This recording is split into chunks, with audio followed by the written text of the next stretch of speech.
Hello, welcome back to No Nonsense Gaming. Today we're breaking down the best starting class in Elden Ring, and yeah, we're ranking them from trash to top tier. To get inputs for the video, we got a pro gamer who's never touched a Souls-like before to play the Elden Ring opening area with every different starting class. Here's the deal for his every run. He gotta stick to his class's starter gear only. No exploring past Limgrave. Cap the level at 20 and drop 5 points into Vigor, and spread the rest to get max damage out of your starter weapon. And he can't visit the round table hold, and the playthrough ends when he defeat Margit. We know ranking the starting classes from worst to best might ruffle some feathers. Everyone's got their favorite, and honestly they can all slap if built right. But for this list, we kept it real simple. Just the starting area, and we handed the controller to someone totally new to the game. So yeah, this ranking is straight from a first-timer's POV. Without wasting any more of your time, let's begin. At number 10, we got the Prophet class. Not gonna lie, it's not bad at all. The faith stat is solid for casting spells.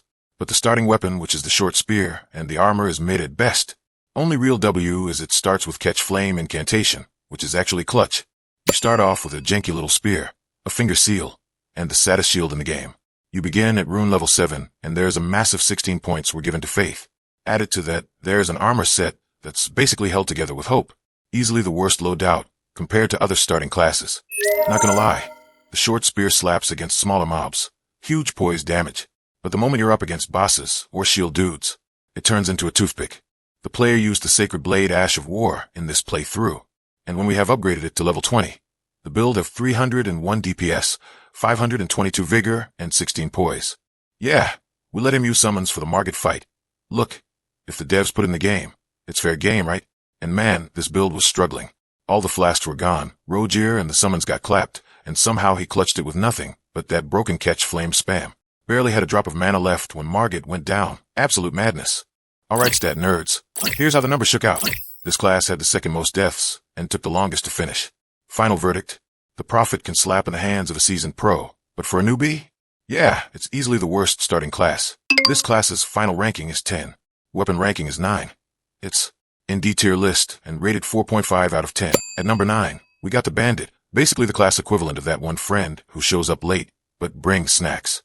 It barely dodged last place thanks to some spicy bleed on the starter weapon, and a not totally useless shield. Oh, and it's got enough arcane to turn you into a loot goblin early on. The Bandit class is built for sneaky plays, but let's be real, stealth ain't all that useful in Elden Ring. Had to get way too close to land hits with that starting dagger, and that just made fights way tougher than they needed to be. The starting weapon, which happens to be Great Knife, is extremely lightweight, but lack range. It attack fast, and deal increased critical damage. This one also inflicts blood loss, and that gives a slight edge when it comes to combat. The playthrough with Bandit begins at level 5, and you will have decent points on Dexterity and Arcane. The starting weapon have a DPS of 86. Once our dude hit level 20, damage increased to 110, Vigor was sitting at 522, and he had a solid 29 poise, which was tanky enough to take a hit or two. He pulled up to Margit with Sorcerer Rogier and the Godric Soldier Ashes. Same squad he used with the Prophet class. The weapon had Golden Vow Ash of War, which buffed both attack and defense by 10%, but his starting weapon had 0 range, so he had to get up close and personal, which made the fight super tough. Bleed build-up was the only reason he clutched the W after a bunch of deaths and ended his most frustrating boss fight in any playthrough. Dude ended the run smacking for just 110 damage per hit, 522 Vigor, and 29 Poise. Took the most deaths, but somehow beat Prophet by a hair in time. Alright, verdict. Bandit ain't it for beginners. This class is bad, ranked 9th overall with the weapon at 8th. We threw it in D tier and gave a low 5 out of 10. Hard pass unless you like pain. Coming in at number 8 is the Prisoner class. It starts with some decent magic, but its weak strength plus no armor makes the combats extremely difficult. Plus, the faith and arcane stats? Kinda mid. Not exactly the glow up you'd want in the lands between, but adding a certain Ash of War to starting weapon elevates the build to a higher level. That's the only reason why this class is rated above Prophet and Bandit. You're starting off with an Estoc, a Glintstone Staff, and a Rift Shield. On a fresh run, this starter weapon is straight up trash. Weak damage with no poise break, and useless against shielded enemies. It's basically a glorified walking stick. But if you add the Impaling Thrust Ash of War, it will become one of the best starting weapons in the game. Luckily for us, the Ash of War can be bought from Limgrave itself, but it will cost you 1,000 runes. Exploration with this class is straight up pain. At some point, you'll be yelling at your screen, wondering why you ever picked this class in the first place. Pulled up to Margit with the usual squad, Godric soldiers and Sorcerer Rogier, just like last time.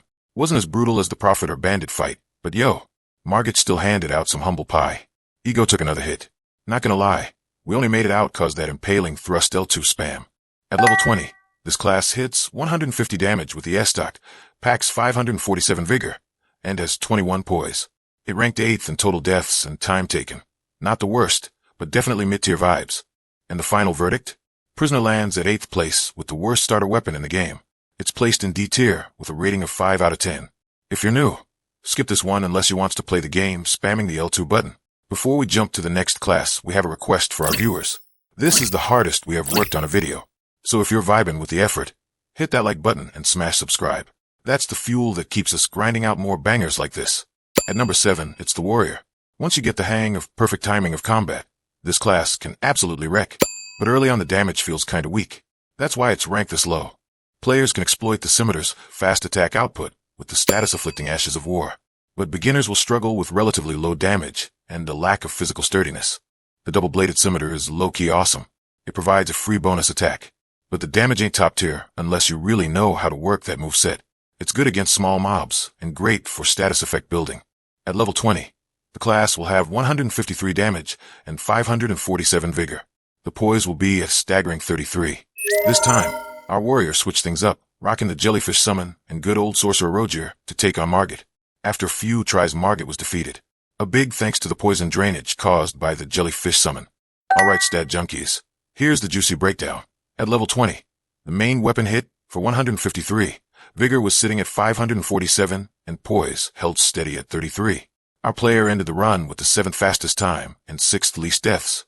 Warrior class is sitting at rank 7 with the 3rd best starter weapon. It's chilling in B tier with a 6.5 out of 10. Final verdict.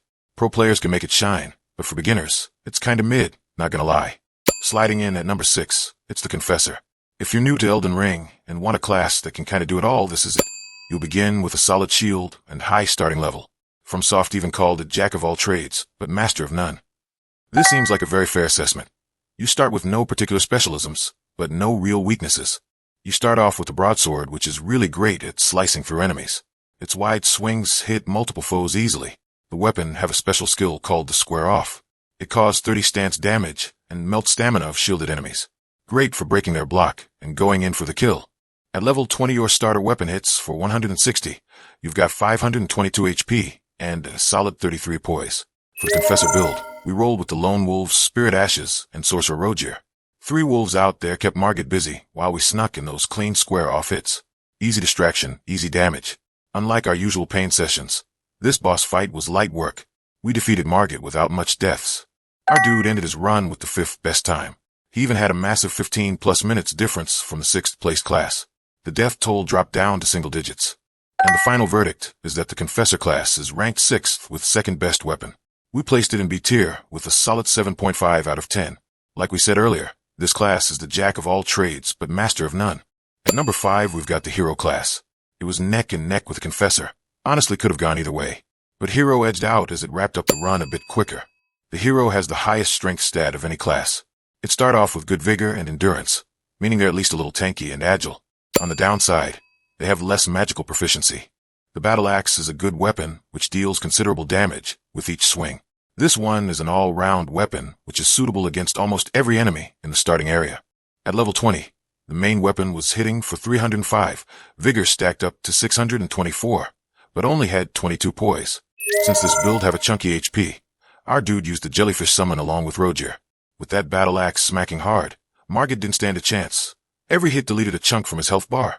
Our guy wrapped up the run with the 4th least deaths and 4th best time, just about 90 seconds faster than the Confessor class. Hero was placed at 5th rank with 4th best weapon. We put it in tier B with a solid 7.5 out of 10.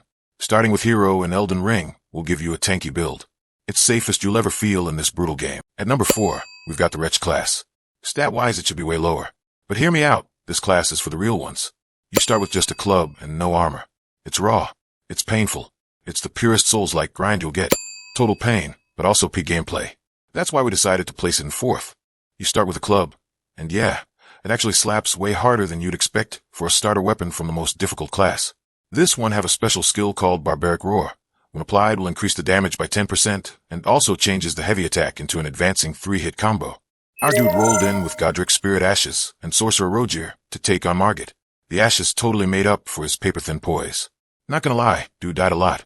But with a clutch barbaric roar and some sheer willpower, he pulled off the most satisfying win of his entire run. At level 20, there was 181 damage, 522 vigor, and literally 0 poise. At first, we thought the Wretch class was gonna come dead last in time and deaths. But nah, our guy pulled through with the 6th fastest run and 7th least deaths. Maybe people are more careful when they are most vulnerable. So the verdict, Wretch is ranked 4th with a weapon which is 7th. We placed it in Tier A and gave a solid 8 out of 10.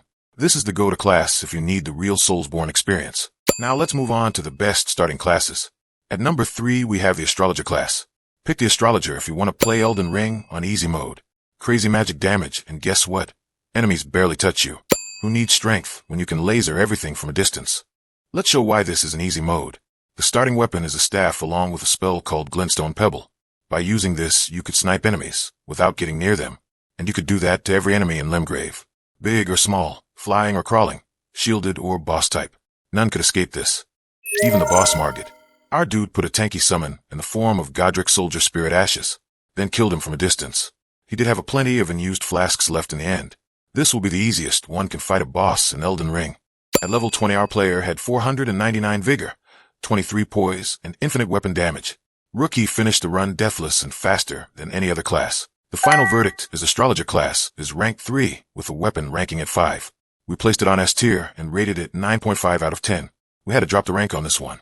It provides 0 challenge, no Souls vibes at all. Playing Elden Ring without that Souls vibe is like playing FIFA career mode with unlimited transfers, fun for 60 minutes, then straight up snooze fest.